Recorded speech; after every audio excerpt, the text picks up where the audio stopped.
मैं अब आपको कहूँगा कि कोई आप मुझसे सवालात करना चाहते हैं तो ज़रूर करें। अच्छा सर, ये बता दीजिएगा, आपके जो सियासी मुखालिफिन हैं वो मुसलसल इल्ज़ाम का प्रचार कर रहे हैं कि आपने ईवीटी करके इलेक्शन जीता, मतलब 2013 से आप आम पर आप पर ये मैं यही मेरा जवाब है। तो ये नई चीज़ नहीं है। इस दफ़ा नई चीज़ ये है कि कुरान पाक के हाल करके कुरान को ऐड कर लिया गया है, फॉर्म 45 दिखाए गए हैं साथ। वो कहते हैं कि आपसे भी पूछे क्या आप भी क्या ऐसी कसम खाएंगे या फॉर्म 45 दिखाएंगे?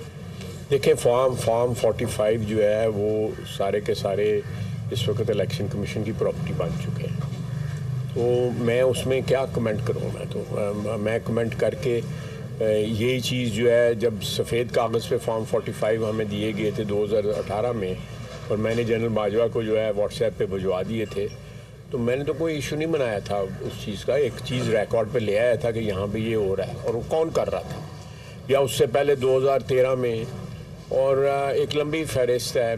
मैं मुनासिब नहीं समझता उनके सवालात का जवाब देना। वो उन्होंने मेरा ख्याल है कि कानूनी चाराजोई भी शुरू की हुई है। ठीक है, अदालतें जाने, जो फोरम है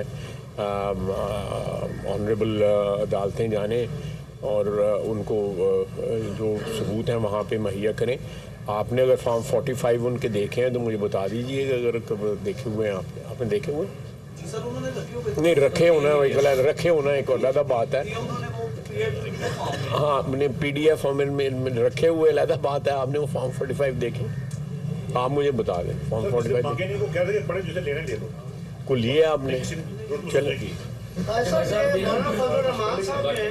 मौलाना फजलुर रहमान साहब, ये आपके बड़े जो ना हरीफ रहे हैं माजी में, अब एकदम दूरियां पैदा हो गई हैं।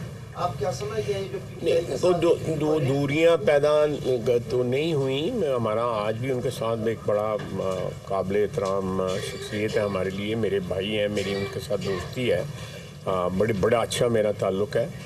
उन्होंने अपनी जो सूरत हाल है KP की, उसके तहत जो है अगर PTI के साथ जो है कोई तावन करने की जो है वो कोई सिलसिला शुरू किया है, तो मैं सिर्फ इतना कमेंट करूंगा कि अगर वहाँ पे धांधली हुई है, और ज़रूर हुई होगी उनके साथ, मैं उनको बिल्कुल एग्री करता हूँ उनके साथ, तो जो धांधली के बेनिफिशरी हैं या जिन्होंने उस धांधली के ऊपर जिनके ऊपर इल्ज़ाम होना चाहिए, उनके साथ इत्तेहाद करना या उनके साथ मिलके एहतजाज करना जो है, ये ज़रा मेरी समझ में नहीं आ रहा है। अच्छा भाई साहब, के लिए क्यों नहीं मान रहे? देखिए, ये पॉलिसी डिसीजन है और उन्हीं का फैसला है। ये मानने या ना मानने वाली सिचुएशन नहीं है, उन्हीं का फैसला है, उनका अपना फैसला है। मेरा ख्याल है कि एक कोलिशन गवर्नमेंट में जिसका अभी तक फैसला नहीं हो सका, मियां नवाज शरीफ जैसी कद काठ वाली शख्सियत जो है, उनको उसमें आना जो है मुनासिब नहीं समझा। सारे फ़ैसले जो हैं, सारी जो इंस्ट्रक्शंस जो हैं, वो तो मियां नवाज शरीफ साहब की तरफ से आती हैं। उन्होंने ये फ़ैसला किया है।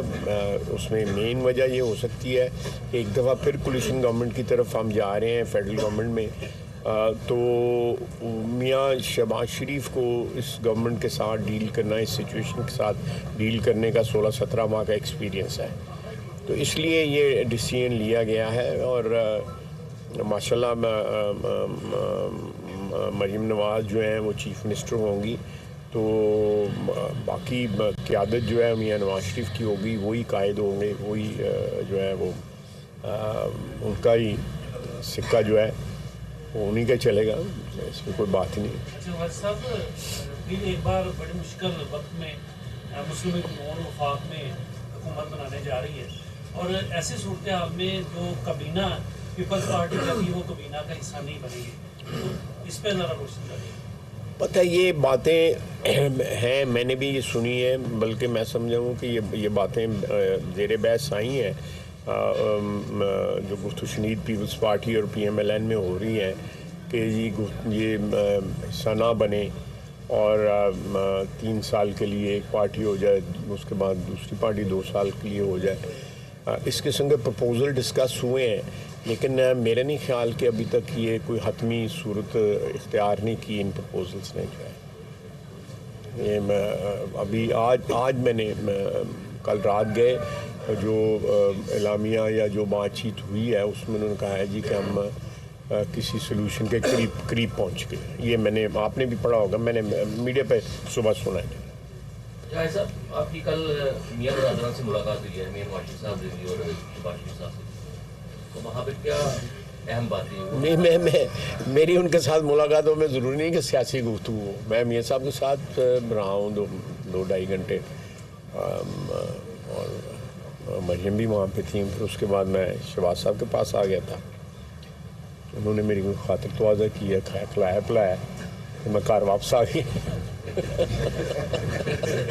दोनों जगह में खातिर तवाज़ा हुई है मेरी, और वापस आ गया। ज़रूरी नहीं मेरी उनके साथ जो है वो ज़रूरी नहीं कि सियासत ही डिस्कस हो।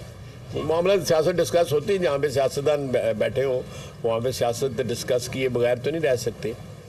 लेकिन मैं इतनी डिटेल में नहीं कोई बात शायद पूछी जो है। अच्छा, मेरा एक सवाल है, अभी जो कमिश्नर बात हुई है उसमें ये भी बात सामने आ रही है कि जनरल फैज से उनके रास्ते थे और उन्होंने तरदीद भी की है। आप क्या समझते हैं कि ये बात, इसमें कोई सदाकत है इस बात में? देखिए, ये मीडिया में बड़ा ज़ोर से ये कहा जा रहा है, उसमें मलिक रियाज साहब का भी नाम आ रहा है। जी, ये बिल्कुल आ रहा है उनका नाम, और बल्कि यहाँ तक आ रहा है कि वो कोई ना कोई रोल भी प्ले कर रहे हैं। मुझे पता नहीं है, लेकिन जिस तरह आपने सुना है, मैंने भी सुना है कि वो कोलिशन गवर्नमेंट में जो है कोई अरेंजमेंट बनाने में जो है वो एक रोल भी प्ले कर रहे हैं। क्या रोल प्ले कर रहे हैं ये उनको पता होगा, मलिक साहब को पता होगा। आपके शहरदार हैं, आपके तो मोहल्लेदार हैं, आपको पता होना चाहिए। ऐसा वफाकी गवर्नमेंट जिस तरीके से नून लीग और उसके अलावा पाकिस्तान पीपल्स पार्टी और साथ ये जो है क्यों इन लोगों के साथ मिलकर बन रही है, आप क्या समझते हैं ये कि मुस्तक़बिल गवर्नमेंट होगी और अगले 5 साल अपने पूरे कर लेगी? देखिए, मैं MQM का आपने जिक्र किया है। MQM एक दफ़ा फिर इमर्ज हुई है एज ए पोटेंट फोर्स, एक क़ुव्वत की तौर के ऊपर कराची में, और कराची में मेजॉरिटी जो है कराची में उनको मिली है, बावजूद इस बात के कि वहाँ भी धांधली के इल्ज़ामात लगे हैं, लेकिन उनकी मेजॉरिटी वहाँ पे MNA जो है उनके अक्सरियत है, जिससे ये ज़ाहिर होता है कि कराची ने वर्डिक्ट जो है वो MQM के हक़ में दी है।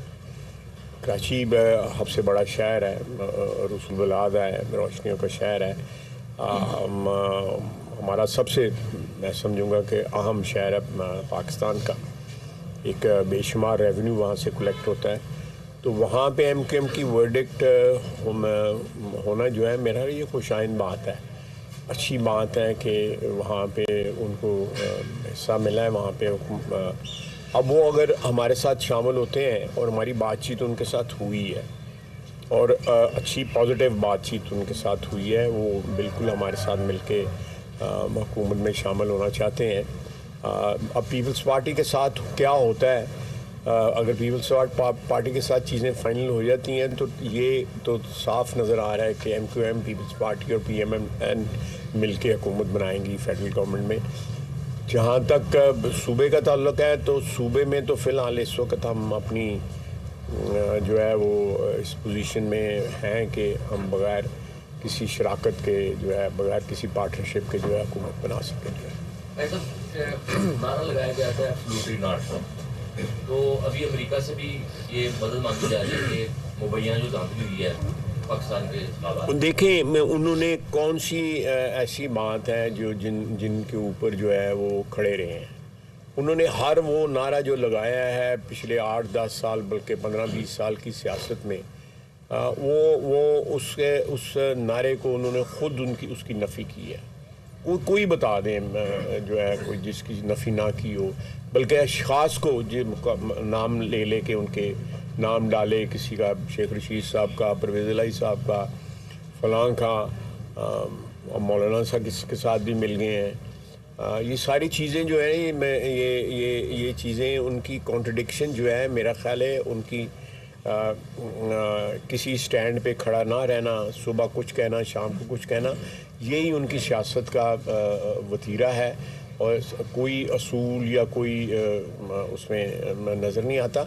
एक और बात मैं कहना चाहता था कि PTI ने मुख्तलिफ सोशल मीडिया के ऊपर तस्वीरें गवर्नमेंट ऑफिशल्स की और उनकी फैमिली की चढ़ाई हैं। और साथ अवाम को इस बात पे जो है उकसाया जा रहा है कि आप लोग इनको टारगेट करें, फिज़िकली टारगेट करें। तो मैं समझता हूँ ये बड़ा बुरा रुझान होगा हमारी जो माशरे में जो है वो तशद्दुद का एक नया अंसर जो है वो इंट्रोड्यूस हो जाएगा। आप ये चीज़ें जो है ना ये इसको ज़रूर हाईलाइट करें।